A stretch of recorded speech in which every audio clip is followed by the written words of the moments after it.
येऊ घातलेल्या लोकसभेच्या निवडणुकीच्या पार्श्वभूमीवरती राज्यभर महायुतीचे मेळावे होत आहेत आणि त्या अनुषंगाने जर बघितलं तर अहमदनगर शहरामध्ये देखील महायुतीचा मेळावा पार पडणार आहे आणि त्या अनुषंगाने या ठिकाणी महायुतीच्या वतीनं जोरदार तयारी ही करण्यात आलेली आहे।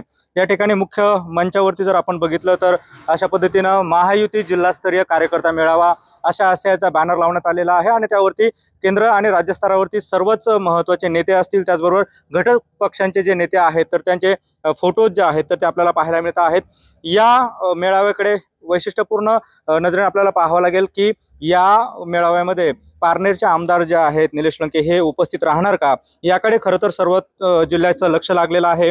खासदार सुजय विखे यांच्या विरोधामध्ये दक्षिण लोकसभा मतदारसंघातून निवडणूक लढवण्याची तयारी सुरू करणारे राष्ट्रवादी अजित पवार गटाचे आमदार निलेश लंके यांना खरं तर महायुतीकडून निमंत्रण जे आहे तर ते देण्यात आलेलं आहे। त्यामुळे आमदार लंके हे महायुतीच्या व्यासपीठावरती येणार का, याकडे संपूर्ण नगर जिल्ह्याचं जे आहे तर ते लक्ष लागलेलं आहे। चर्चेचा विषय खरं तर तो ठरत आहे।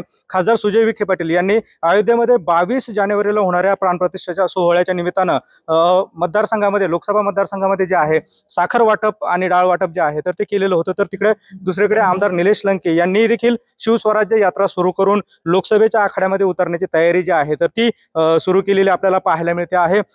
लंके यांची पत्नी राणी लंके यांनी विखे यांचे नाव न घेता कुणी साखर वाटो किंवा डाळ आम्ही लोकांच्या मनामध्ये आहोत असं सांगितलेलं होतं। त्यामुळे एकंदरीतच आपण जर बघितलं तर आता राज्यात जरी महायुती असली तरी स्थानिक पातळीवरती कुठेतरी कुरघोड्या ज्या आहेत तर त्या सुरू असतात।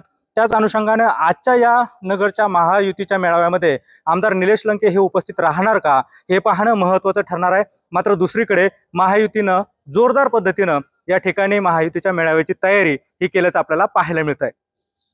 कॅमेरा पर्सन प्रसाद सह सुनील भुंगळ, एबीपी माझा, अहमदनगर।